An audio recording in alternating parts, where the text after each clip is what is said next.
there were some stars in attendance, Ryan, our very own Cade Cunningham and Beef Stew and Killian Hayes, all at the game, kind of taking it in and seeing what it's all about, and, hopefully in a few years leading us there themselves. Yeah, hopefully they're more than just spectators. And I knew I was a homer when it came to the Pistons. I didn't know I was this much of a homer because whenever I heard of Stephon Diggs doing this after they lost in the playoffs, where he'd stay and watch the other team's celebration, I was like, that's stupid. Go back in the locker room. But now I get it. I'm all in. I love that they did this, and I love that it was five guys if you include Casey that ended up going there, and they didn't all go for that. I think Cade and Livers were already going to the game, and then Stewart and Killian were in Boston because they had some type of meeting with Puma. And then Casey heard that his four guys were going to be there, and then he hopped on a plane, and he was like, all right, cool, me too.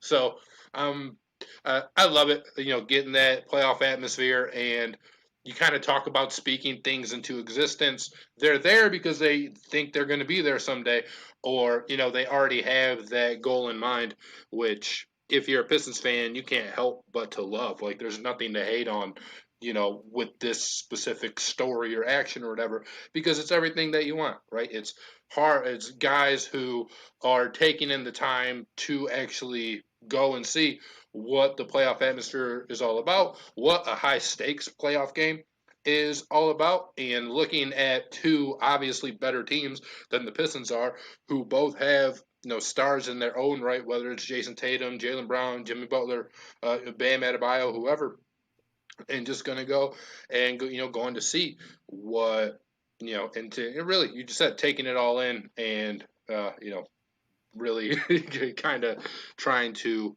absorb, I guess, the playoffs into their body.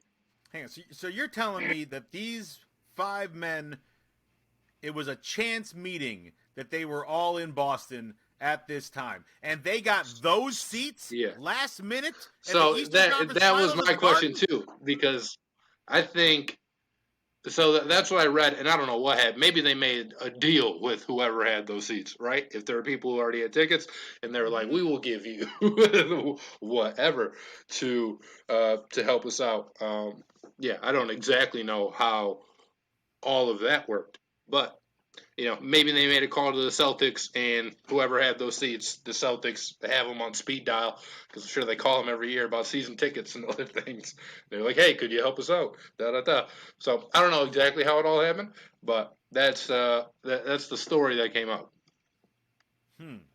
Yeah, see, I don't, because I'm gonna tell you, from living in Boston and wearing a Pistons jersey in Boston, they didn't like us. They were not fans of my jerseys. They did not like, and it wasn't just the Isaiah one. It wasn't just the Bad Boys. It was the same thing with the going to work. Now, it wasn't as much vitriol, but I think it carries over from the 80s into the, when we battled in the 2000s, at the end of the 2000s when Boston started coming back up. But they weren't fans. And so I'm surprised they helped us out at all, because we like their fifth most hated rival behind like the Lakers and the 76ers and the Knicks and the Heat, and the LeBron Cavs are in there somewhere too. Like, they were not fans of the team. I'm surprised they helped out at all. Well, there's a difference between you and I wearing a Tayshaun jersey and, Cade Cunningham and Isaiah Stewart, who are millionaires, going over there and asking for some favors. I think they got a little bit more sway than we do. Maybe even the NBA stepped in, because I saw Cade with a microphone in his hand that said ESPN.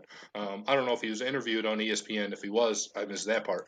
But he had the microphone in his hand, the ESPN mic, so maybe the NBA was like, hey, we're going to get this whole team right here, and then craft a story out of it. So I don't know how it happened, but I'm glad it did. Glad they're there. They didn't stick them in the Jerry bus seats in the Boston Garden. It's right behind the foul pole, essentially.